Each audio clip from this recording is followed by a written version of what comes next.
The course that I would be taking if I was following instructions would be 80 degrees, but I'm doing 60 degrees because at 80 degrees I'm going straight into the sun, and if there's any fishing buoys or rubbish or logs or whatever, I would not be able to see them. So I tend to do a little zigzag thing if I'm going straight into the sun.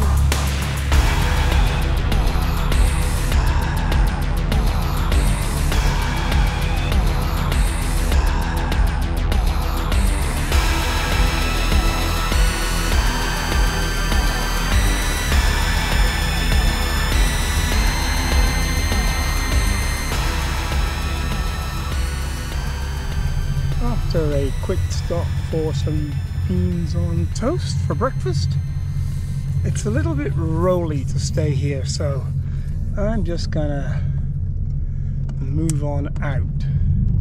We have boats all over the place going in all sorts of directions right now, so I am gonna pay attention. And it's funny because everyone's like, oh man, those boats must be very expensive. And they are very expensive. A lot of these smaller boats are probably $500,000, maybe 600, 750,000, which sounds like a lot. But have you seen the price of a small house in Highland Park in Los Angeles? I'm gonna pick up a little bit of speed and turn into his wake.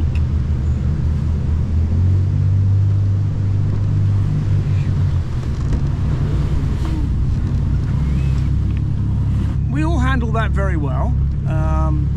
Everyone's sort of stuck to their course. It's when people start changing directions right in front of you that it gets a bit hairy. But they knew what they were doing. One went one side of me, one went the other side of me. But my problem then was to avoid the wakes. And I got 2 wakes to avoid. So I avoided the bigger one first because that was coming at me quite quickly. And then I quickly had to turn into the wake of the other boat so that I didn't get rolled over the other way. It's not that it would sink the boat, it's just that, you know, clean up on aisle 4 because it would be throwing all the food in the kitchen around and everything else. I think I still have a little stowaway on board.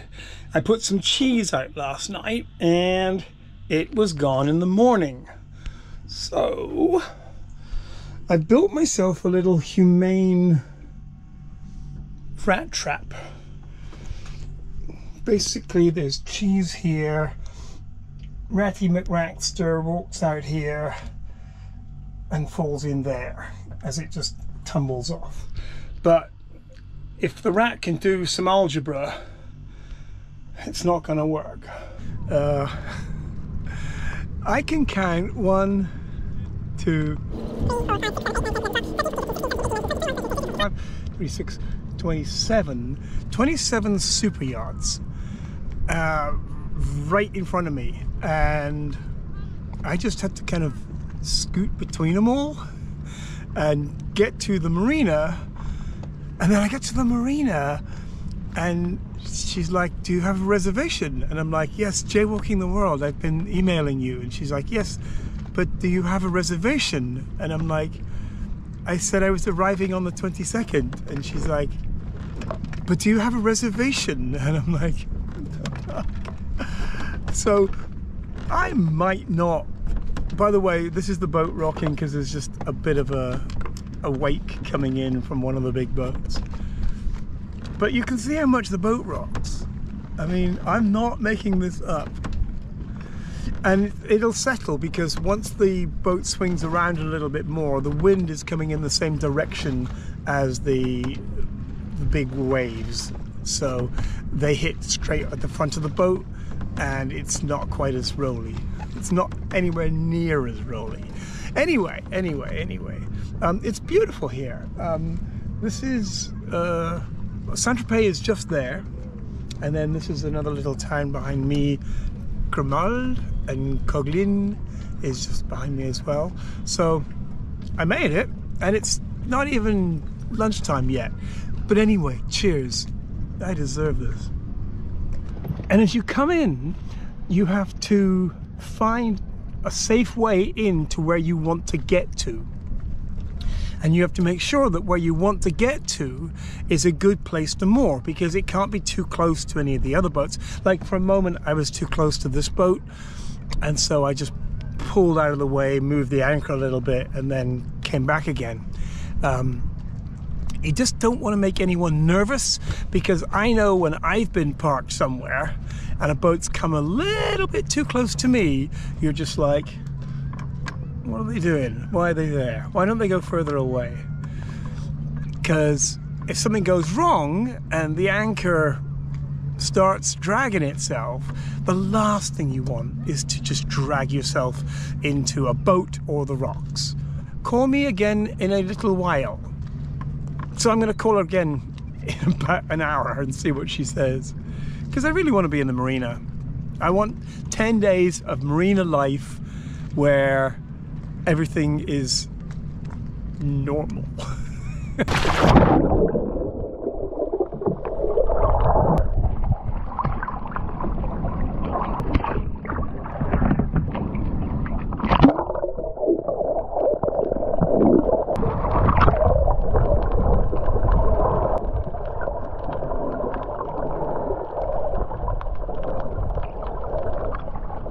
So we just needed a little patience, waiting for the right person to be at the marina, and she's now there, and she's like, she just sent me an email saying, come on in, we have a space for you.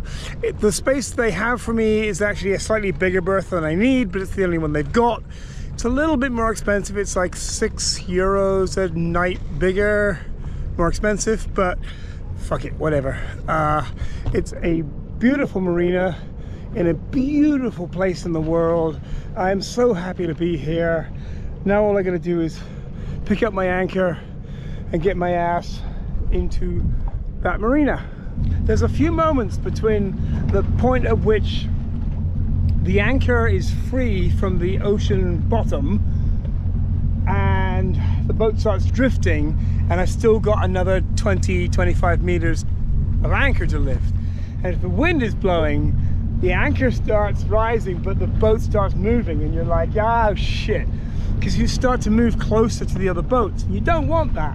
But everyone's been really good so far. Everyone is like keeping an eye out. You can see them looking at you, looking at other people. So everyone, so long as everyone just takes notice of where everyone else is, not a problem.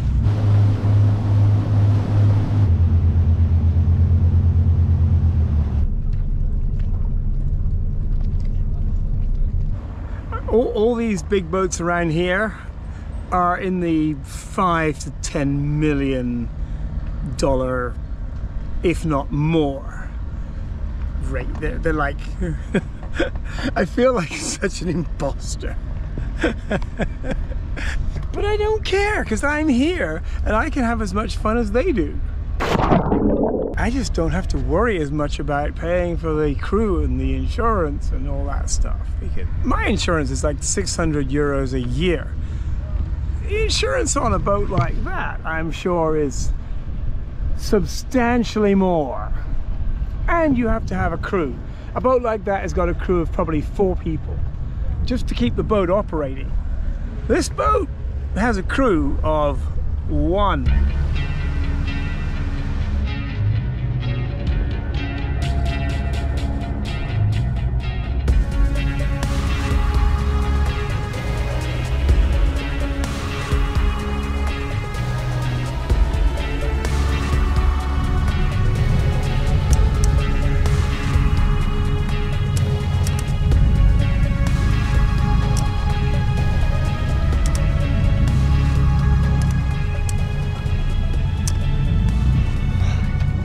That went well. No snags. I did a really good job backing the boat in, even if I say so myself. Considering I've not done that before, that was good.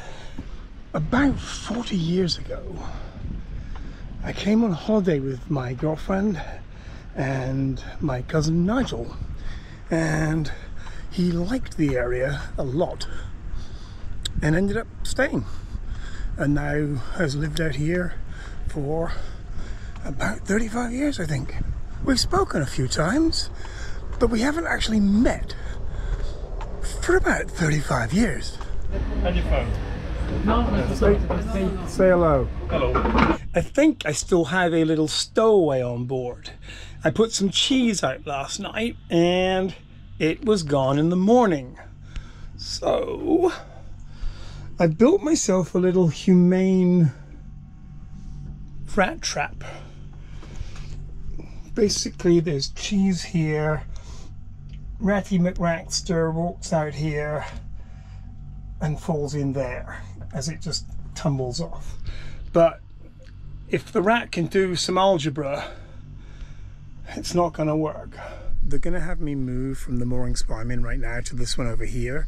That one was a bit bigger than the boat needed, so we're just shuffling things around a bit. But I like to come and see where I'm going to go before I get there, because then you know what you're dealing with when you arrive. Here's my space. So these places are quite tight to get into. I mean, that is pretty much the width of the boat with about that much either side. And there's not much distance between that and like across the way, so you have to be very careful. The new location has a different connection for the electricity, so I just had to go and pay a deposit and borrow this one. Oh, you have to check out. You got to check out this thing. That is a boat. That's like 1, 2, 3, 3.5 stories high. That is big. And I just need to buy this light as well. But I was going to get it on Amazon and it was €9 more expensive.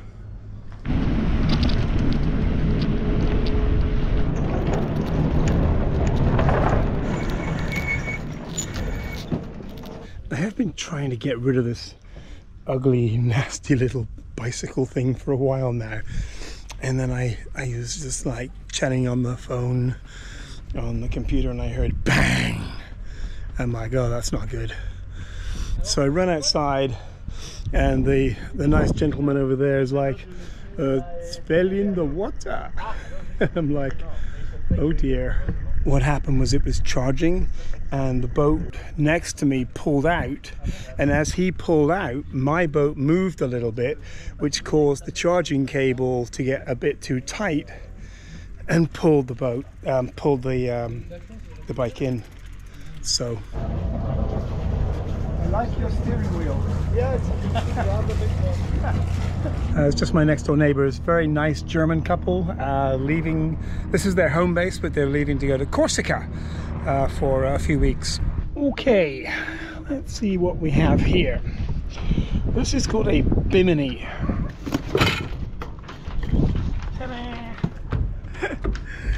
It has all the instructions of the things you need to put it up, and the last one, you need 2 people, and luckily there's 2 of me. Whoa, Jesus. Hi. Must have been something I ate.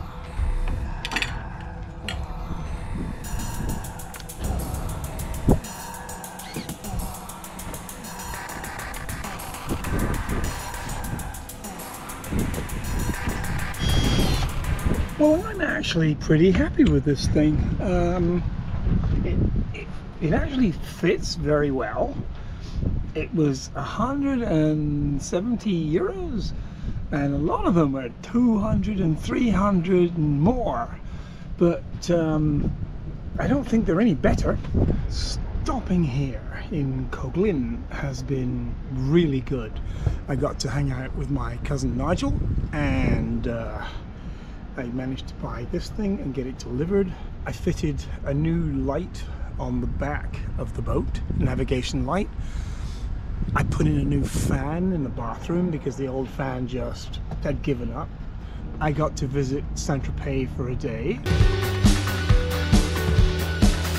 And I also got to eat quite a lot of sushi because there's a very nice little sushi place here right on the marina. And so I've probably been there 10 times. Sushi's really good. I used to eat it a lot in Los Angeles because it was local, it was inexpensive, and it was yummy. I don't think I've had sushi since Paris, but this is rather a nice location. It's not bad. Too bad it's only me, but you're just not here. You could be. Yummy. Oh, bye-bye! Thank you very much, monsieur. Oh my god, I'm just looking out there over the breakwater.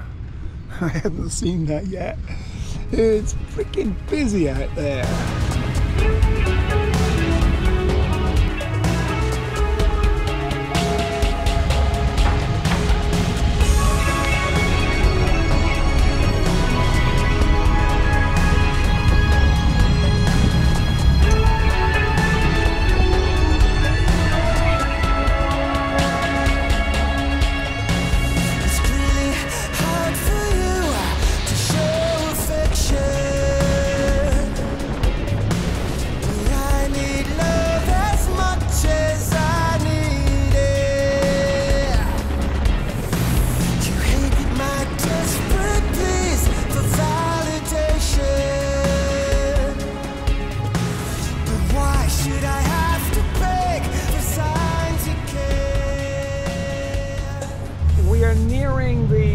The next marina. This is just around the corner from Cannes. There's no room in Cannes. Maybe next week, but we're just approaching the next marina here. It's only about 5 kilometers around the coast from Cannes. Let me just get back into manual. What are we doing? 7, that's okay. So that was a good little trip, no mishaps, everything was fine. Really pretty, really pretty. Well, that one's sliding in first. This one's going to go in second. I'll go in third.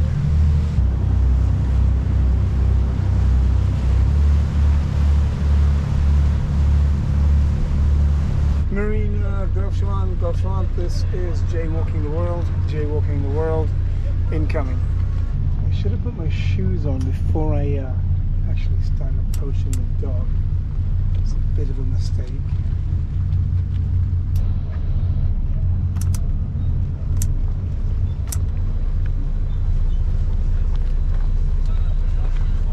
You are on Quai Sud 25. It's just here.